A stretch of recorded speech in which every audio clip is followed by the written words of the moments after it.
Good afternoon, everyone. I'm Scott Swenson. I'm the Vice President of Communications for Common Cause. And I would like to welcome everyone to this afternoon's session, back to the plenary.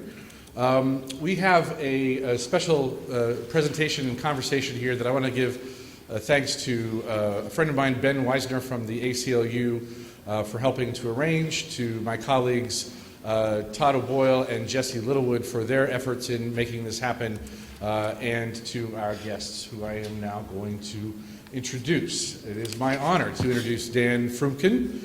He is one of the finest thinkers, writers, and journalists documenting the fascinating times in which we live. Dan proves that it is possible to be in Washington without being of Washington. And as an editor of The Intercept, he has a great front page story today, which I think we're going to pop up here in just a moment. His paper has a great front page story that links to today's conference. It's the FBI versus Apple fight just got less white. So a nice way of mixing the technology and democracy issues that we're about to talk about and some of the race and democracy issues that we have been talking about. So check that out at theintercept.com. Dan is an outspoken proponent of accountability journalism. He wrote the popular White House Watch column at the Washington Post from 2004 to 2009. His career in journalism started in local news, and since then he has served as the senior Washington correspondent and bureau chief for the Huffington Post, and editor of the WashingtonPost.com, and as deputy editor of NeimanWatchdog.org. Dan Frumkin will introduce our other two panelists. It's my honor to introduce Dan. Thank you very much for being here.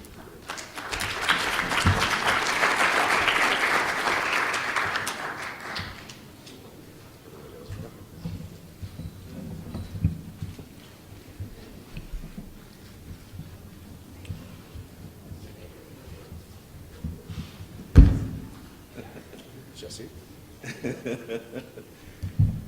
It's not a talk with Ed Snowden if you don't have technical difficulties first. So. There we go. All right. Okay. Hi, thank you all for being here. I think this is a particularly exciting moment to be having this combination of speakers, because I think what's happening right now is that racial justice issues are finally and appropriately colliding with surveillance issues as part of what hopefully will be a national debate on these topics. We couldn't have two better guests. Malkia Cyril is the founder and executive editor of the Center for Media Justice and the co-founder of the Media Action Grassroots Network, which is 175 organizations working to ensure media access, rights, and representation for marginalized communities. Thank you. They spearheaded the net neutrality fight and now just recently joined the fight over encryption with the FBI. Our other guest doesn't need a whole lot of introduction. Let me just say, ladies and gentlemen, the man who brought you post-Snowden America.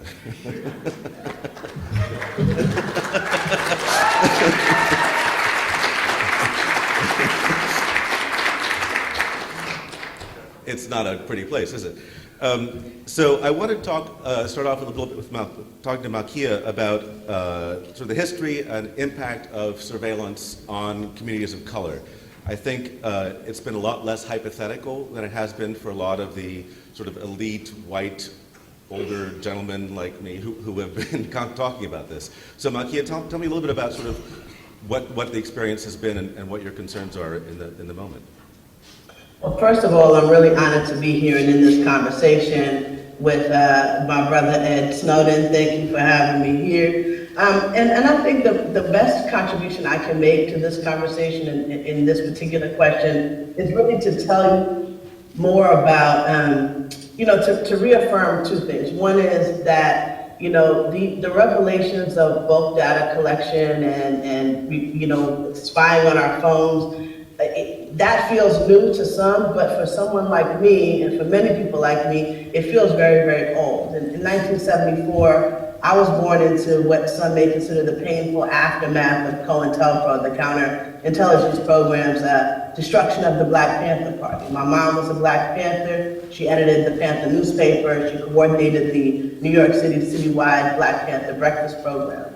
I spent my entire childhood in fear of the police, and not just in fear of the police in terms of direct interaction with them, but in fear of who may be listening on our calls, in fear of media coverage that it told a false story about this movement that was growing, that had grown in this country and had been destroyed in part by surveillance. So, I think the most important thing to acknowledge is, one, that surveillance has a very, very long history in this country. For 3 decades, the United States has built a domestic surveillance apparatus on the basis of perceived criminality. And media has been, pretty complicit in stoking those fears. And out of that, that trifecta of a war on drugs, crime, and terror, we have this ideological and physical war on Black bodies and really all bodies of color, poor bodies, gender non-conforming bodies, that's been enacted by law enforcement, legitimized in the press and in the court of public opinion. And that puts my life at risk, right? So that, what I consider an asymmetrical war with people who look like me, treating people like me as enemy combatants, has eroded my civil rights, my human rights, has eroded the right to vote in the form of felony disenfranchisement, the right to housing, education, employment without discrimination. But the thing I think that's most important here is this, that mass surveillance that we fear so much, including like the bulk surveillance we say is so unfair because it targets those perceived as perpetually innocent, is built on the surveillance, policing and adjudication and incarceration of those who are considered perpetually guilty. And I think we're talking about, and I think that's what we're talking about fundamentally. We're talking about centuries now of building a system that perceives Black people and other people of color as perpetually guilty, right? So understanding that history of surveillance in communities of color, we have to first acknowledge,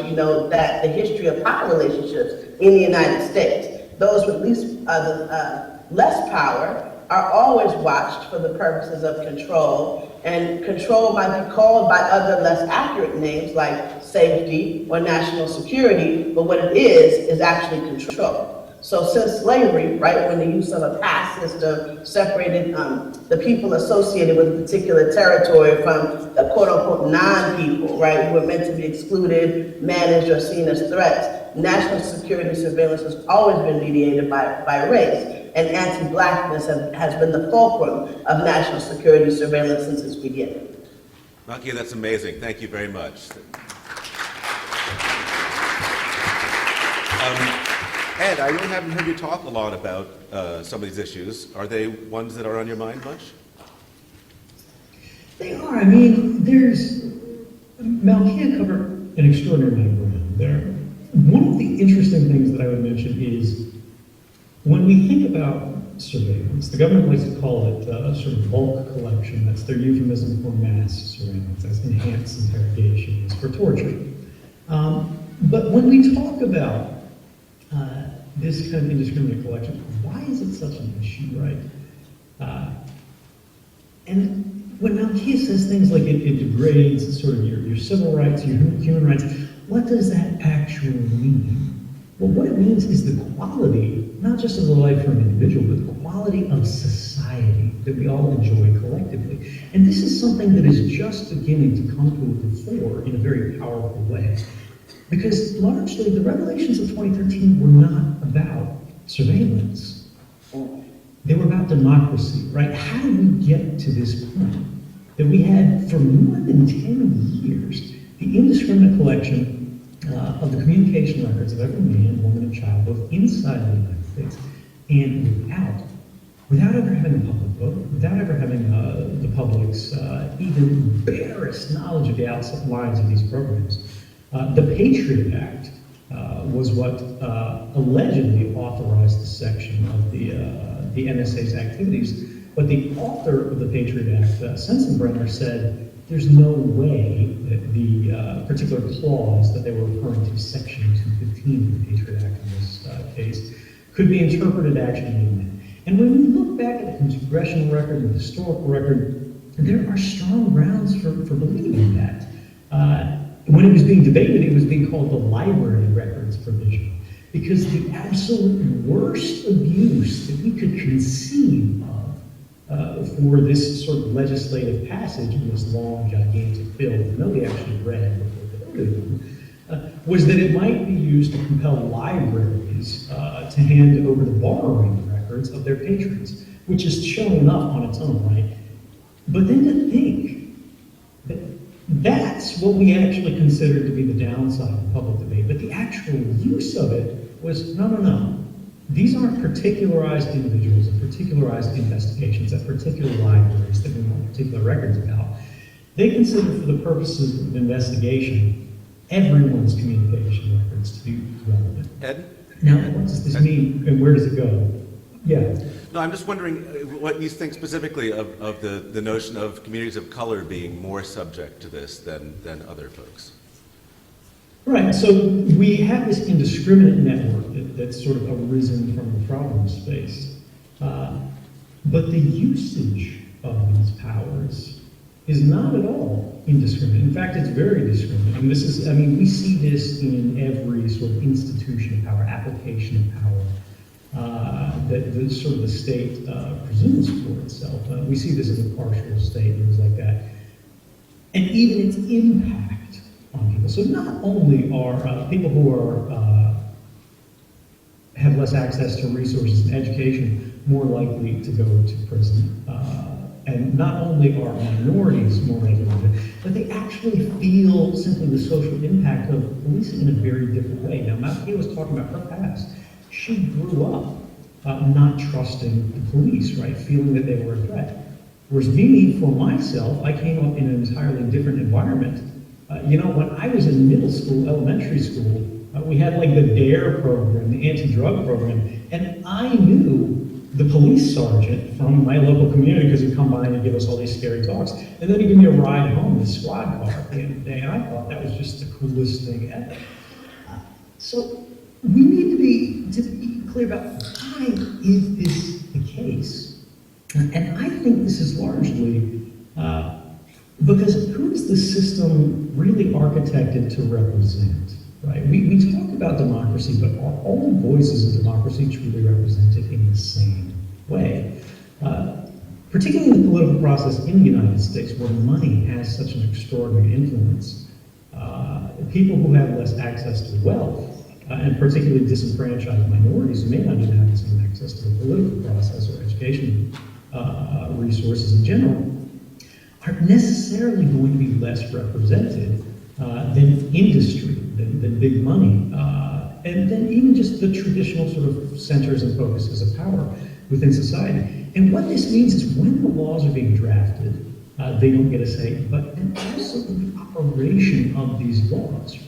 When you work at CIA, when I worked at NSA, they were trying to become a more diverse institution, which is something we should be thankful for. But when you look back at, you know, when the FBI considered Martin Luther King to be the largest national security threat in the nation, a determination was made, by the way, 2 days after he gave the I Have Freedom speech. You know, there's a correlation here. He becomes a leader that can have political influence, political change, and now suddenly he's the greatest national security threat. How do we get to the point where that's okay? How do we get to the point where in the meeting room, you know, people go, that makes sense. And that comes down to representation. Who steers the power once we implement it, particularly in organizations that, by their very nature, operate in secret? Let me ask you about that. There's no accountability, we don't know. Let me ask you both about that. I think that when a lot of the Snowden revelations first came out, a lot of people said, well, but our government is responsible. We're not going to go back to a period where Martin Luther King is considered a national security threat. We're not going to revisit the days of COINTELPRO. There's safeguards in the system. You know, you have to trust the system and all that stuff. So first of all, I don't know that's, you know, that not everybody believes that, obviously, but the sort of the worst case scenario, people say, well, what happens if there's an authoritarian presidency? What if there's, you know, another Dick Cheney or worse? Well, as luck would have it, we're now entertaining the notion of a Donald Trump presidency. So what happens in a more authoritarian regime when these tools are available, when there are clearer threats to the regime, to the authoritarian regime, and the safeguards are still hopefully there, but they're invisible. What happens then? I mean, I think that that the issue here is what's baked into the system. Because safeguards notwithstanding, however the system is architected from its inception is how it will play out in the end. So, you know, we don't have to wait for the future. I mean, history is long and it goes backwards and forwards. The future is here and now, you know. We just had a nationwide survey where 95% of police departments said they plan to move forward with body-worn cameras. And, you know, the details be damned, right? They don't care, the details about civil rights and human rights protections are not being considered in that process. And yet the technology is being adopted.